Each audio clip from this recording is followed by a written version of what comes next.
Thank you so much for joining me today. It's good to see you. It's crazy to think that 11 years ago, when we first met, I think you'd done your first big speaking Oh yeah, engagement. I think it that's was at the right. O event. It To was. think that 11 years later, most people would identify you as the voice of the Phoenix housing market in terms of the person that can help us decipher and understand housing trends. So crazy, right? Oh yeah, who thought? I never would have thought that 11 years later, and actually I think so I started in 2011, so I think I'm pushing 15 years doing this now. And really in the housing market for Phoenix, I've been here since 1993, but never in a million years would I think that we would have gone through so many things in real estate from, the 90s. Well, that's a long story, but also the bubble, the crash, COVID, all of those things. And the one thing that we have today that we didn't have during those other times is analytics. And so, because I was in analytics for so long, when I was in sales during the bubble and the crash, it was so stressful and PTSD, not knowing what was going on. So, all you could see was the numbers on a day-to-day basis or week to week, and you didn't really know which direction they were going in. You didn't have any analytics to tell you what to tell your clients. And Yes. so that I think is really why I'm here today. And I never thought in a million years that I would be that person. But I think because there was such a need and we had such uncertainty over COVID, that really threw analysts out into the forefront. And I happened to be in the right place at the right time and having to had all the data that we needed to get through that time frame. Right. When you'd already been in our market for so many years before COVID, so people already knew who you were, and all Yeah. of a sudden it seemed like your demand like went 10 times. Well, yes, thank you to Zoom, Right. where now instead of going in person, where you can have maybe 50 people, you can reach a certain amount of people doing what I had been doing at the time. But once you get on Zoom, with all of the uncertainty, next thing you know, you're getting exposed to not 50 people, but 600 people at a time, just trying to look for any guidance and projections for their clients. And I think the main driver of that for most realtors is that they really do want to give the best advice to their clients based on what we know, knowing that there's risk involved, but having a mitigated risk, making informed decisions so that their clients can do what's right for themselves. And that was really what we provide now that we didn't have during the bubble and the crash. It was like driving at night with no headlights back Yeah, then. it was. Well, when we started our trusted advisor group 11 years ago, I saw Hmm. immense value in Crawford because I felt like it helped real estate agents give high level advice to Hmm. buyers and sellers. But Yeah. in your own words, what do you think the value is of the Crawford Report to buyers, sellers, and real estate agents? Confidence.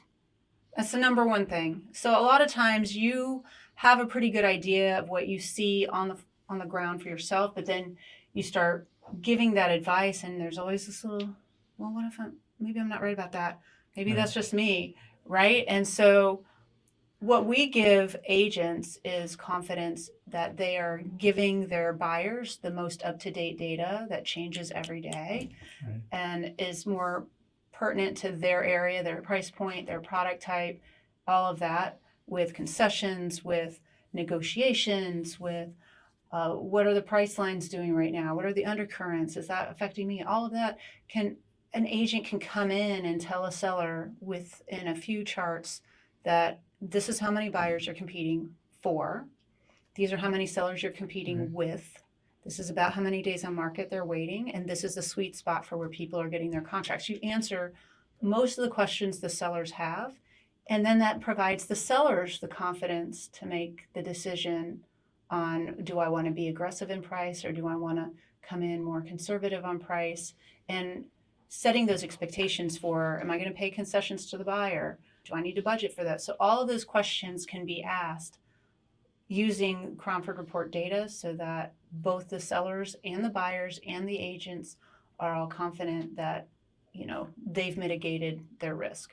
Right. I feel like we're always combating social media YouTube, all these people with Yeah. opinions that real estate agents are constantly bringing to you. And you're like, Yes. okay, it's great to have an opinion, but with Cromford, we're not just giving opinions. We're saying, here are the hard facts. Here's the data.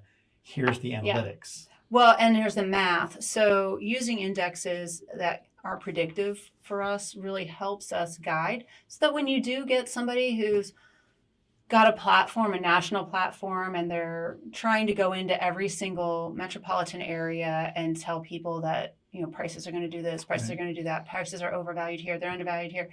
The reality is, unless you are in that market, deep in that market, you're really just giving superficial advice. You might get a lot of clicks. Right. You might get a lot of views. A lot of clicks. The more negative, the better. Right. But the reality is, unless you have full access, so we are very blessed here at the Cromford Report. We have a exclusive arrangement with the Arizona Regional MLS, and they do allow us to download all of their data, which includes the supply. And if you do not have supply, that access, then all you have is demand. And when it comes to predicting where prices are going to go or whether or not you're in a seller's or buyer's market, if you do not have supply, you only have 50% of your equation. And so because we have supply counts going back 20 years, we can tell you what normal is. We can tell you if we're above or below normal for supply or demand.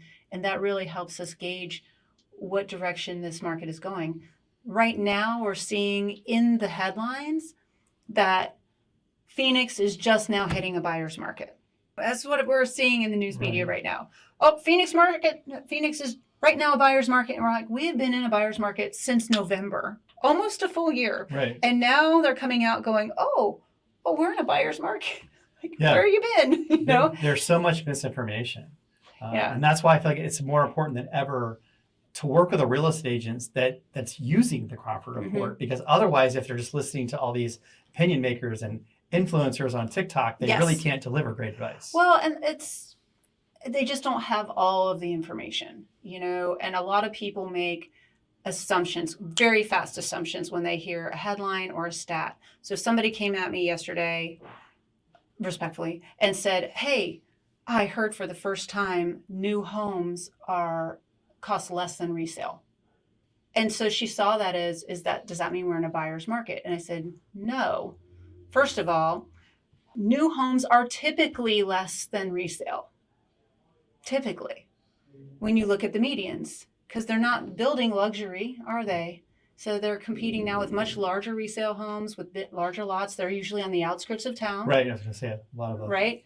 And now they've been gearing towards first-time move-in buyers, first-time buyers, which means smaller, where they had been building larger homes because the economy and the growth pattern supported larger homes. So if you go into, say, Chandler or Gilbert, you'll find that a lot of those homes are newer and they're larger than some of the smaller, more expensive homes in Central Phoenix, for instance, that are historic, perhaps. So now that they're going smaller and they're on the outskirts, and they're selling in that 300,000, 400,000 range for first-time home buyers, they are going to show that they are now less than resale, but they are always the most expensive neighbor in the area that they're in. True. So it's just those nuances. There's a lot of nuance to housing, and they're not always addressed in a lot of these, headlines that people see and make snap judgments about. Everybody wants to buy and sell at the perfect time. Yeah. And in my experience as a mortgage broker, I feel there's a lot of paralysis by analysis right now. Would you agree with that? Yes, that's human nature. Absolutely human nature. It's the fear. There are some fears out there, especially in my opinion, possibly in the millennial group, the younger millennials, or even some of those who had bad experiences as children with their parents going through foreclosure, their parents having a lot of financial distress surrounding their house. So sometimes what I see on social media, especially the housing influencers online, the feeling is, heaven forbid you buy a house and it devalues by $1. Like that's the worst thing that could possibly happen. Pay no attention to the mortgage rate. Pay no attention to the length of time you plan to live there. Pay no attention to the growth patterns or the possibilities of that community. just if there's any fluctuation at all, that's, oh my gosh, like what are we going to do? And that's really not a rational mindset at all when it comes to housing. To get the full benefit of housing, you should expect to live somewhere for about 3 to 5 years. It's not for necessarily, it's not like a stock where you buy it and then you sell Right. it off. These are not flippers. These are people that plan on living in a home. So. Right. Yeah. And to that point, speaking of short-term holds and short-term rents are the riskiest form of homeownership you can absolutely have. Long-term leases, long-term holds on real estate have turned out historically to be the best option for most people. And when it comes to the purpose of owning, when you think about it, one of the most vulnerable people we saw, the demographic we saw during COVID when rents went up, were retirees. People who were retired, and I'm not talking newly retired who they could just go back to work. I'm talking about your 70, 80, 90-year-olds that were renting. And they do not have the protection when rents go up at that age on fixed income to be able to accommodate that. And so we saw a lot of homelessness in the elderly population. That was the saddest thing about COVID for me. And so it created belief I have that the earlier you get into housing, the more stable you are in retirement. Because for most Americans at the end of our working lives, most of our wealth is in the home we live in.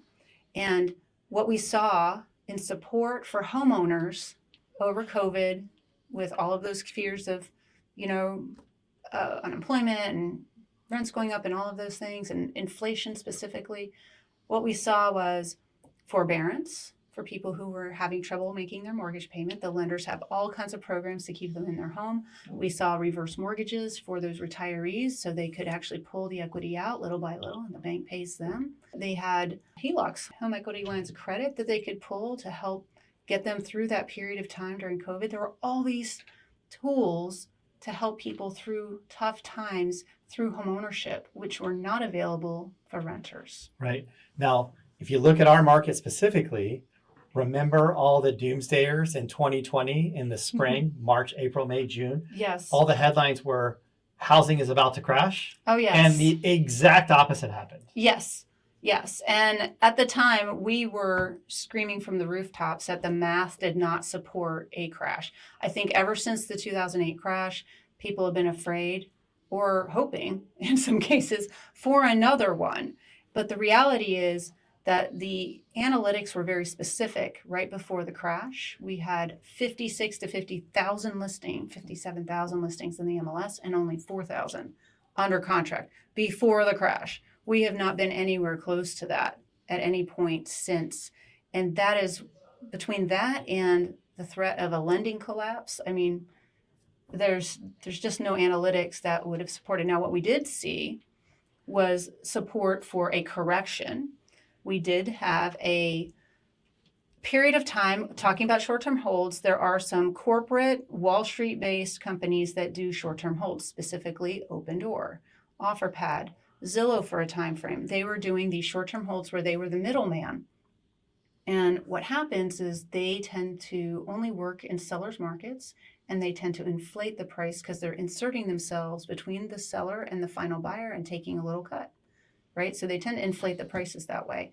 So it got to a point where the end buyer could no longer afford that property, but yet these Wall Street firms were still buying them. When they went to go flip them, there was nobody there. And so Opendoor, OfferPad, Zillow got out early, good for them.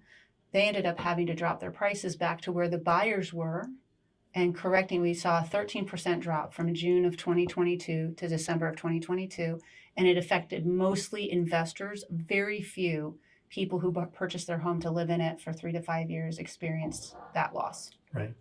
It's probably fair to see in our current market, we have seen some pullbacks. Mm-hmm. Talk a little about what you see as far as what seems to be the most stable markets in the Valley right now versus where we're seeing some pullback.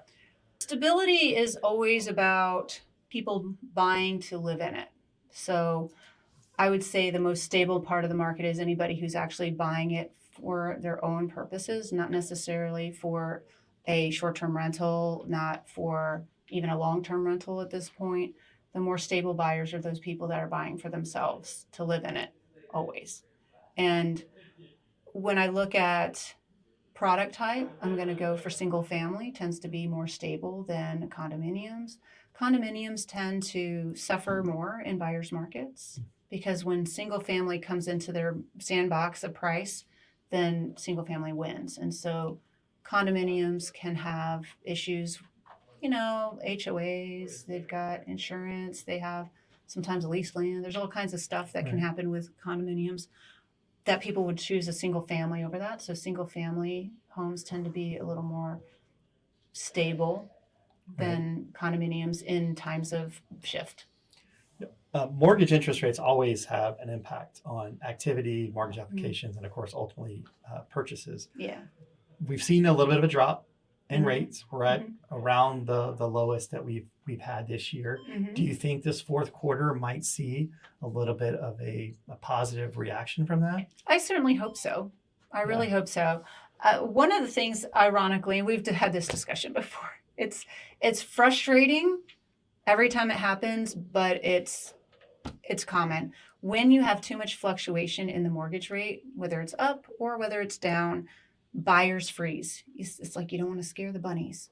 They don't like too much. Right. Even if it's in their favor, they will wait to see where it settles and then they will act. So we were expecting and hoping that we would see this big boost of activity. Hey, the rates were 7.25 in January, Right. then dropped down right around August. They were at 6.5, 6.6, and we started to see a nice boost because they stayed there for a month. So we actually got a nice boost of about 7% increase in buyer activity within a matter of weeks. And then it dropped again. But while it dropped all the way to 6.1, remember? Yeah. And then the buyers didn't come. So it was like it was too sharp of a drop. Scared So them. now it's bounced back up to 6.3. It's been hanging there for a while. The longer it stays just in the same spot, the more we get the full benefit of buyers coming out and saying, okay, well, I guess it's not going to move now. I mean, affordability is obviously an issue, but even at rates in the low sixes, there's still strategies out there, buy down strategies, et cetera, that can really help make home ownership affordable. And it's frustrating to me, some of these home buyers, they're still sitting on the sidelines when they're probably missing right now a golden opportunity. Oh, absolutely. I think I feel like that meme everywhere I look. First time home buyers that can afford a home. They don't even know they can afford a home. Right, You know what I mean? sure. They literally do not know that the sellers are negotiating, the sellers are providing all kinds of incentives, the builders, but also resale sellers. They're paying for closing costs. You don't need 20% down. No. There's a lot out there to help first-time home buyers into homes. And there are a lot of creative ways. I feel like there's this expectation that I should be able to, in my 20s, purchase a home all by myself. Yes. When was the last time in any generation that was actually possible? I mean, if you were able to do that in your early 20s, you were supremely successful. Supremely, if you were able to buy a home in your even mid 20s. In the 90s, aging myself, I was in my 20s, rates were 9%. And I was like, I'm never going to buy a home. I'm never going to be able to afford this. How does anybody afford this? All I wanted was a dishwasher and inside laundry. Those were my requirements, right? And the reality was that oftentimes we do it with someone. So I remember I did this poll back when, I forget, was it a year or so ago? I did this poll when the rates went up and people were talking about affordability being as bad as it was in the 80s, right? So I went back and I did a poll on one of my Zooms. Like, if you were a first-time home buyer in the 80s where you were spending 40% of your paycheck, how did you buy a house? And I got a slew. They did, hey, I bought a house with my brother and we did a fixer-upper. Right. My roommate. Yeah, I got a roommate. Or the builder bought my old condo because it wouldn't sell in South Scottsdale. And so builder bought my home so that I could afford this one. 3-2-1 buy downs, 2-1 buy downs, assuming mortgages, VA loans, 100%.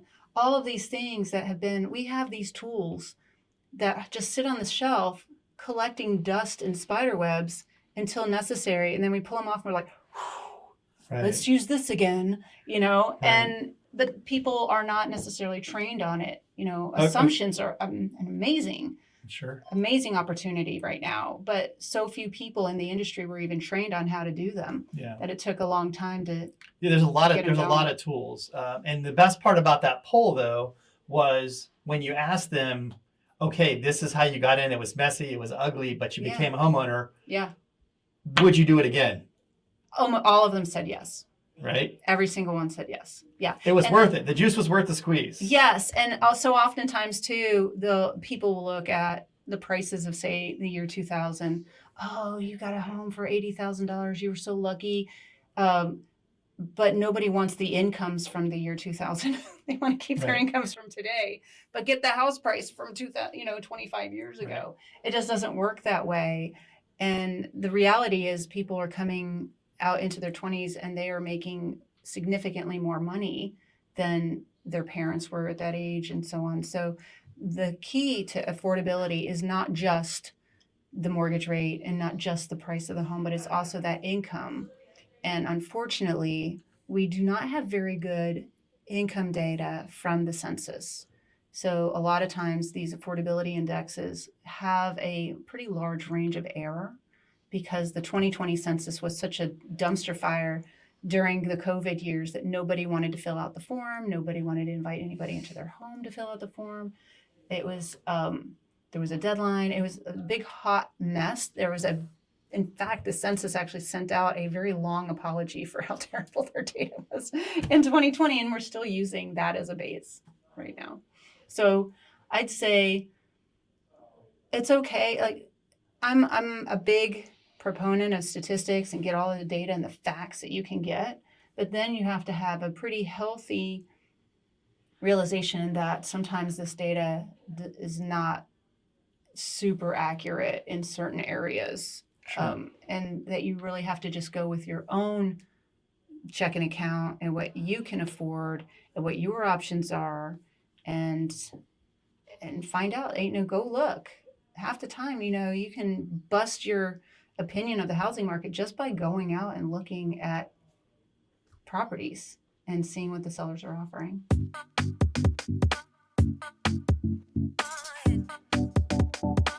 I don't know.